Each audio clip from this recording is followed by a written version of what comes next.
paskambino turto savininkė pagal skelbimą, ten išdėstė, ką parduoda, visą kitą, aiškinu sąlygas, viską, kainas.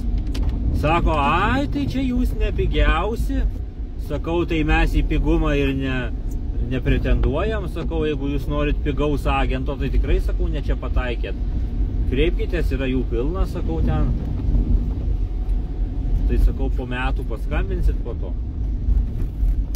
Ir kažkaip tai žmonės, kai kurie yra, kur nori to pigumo.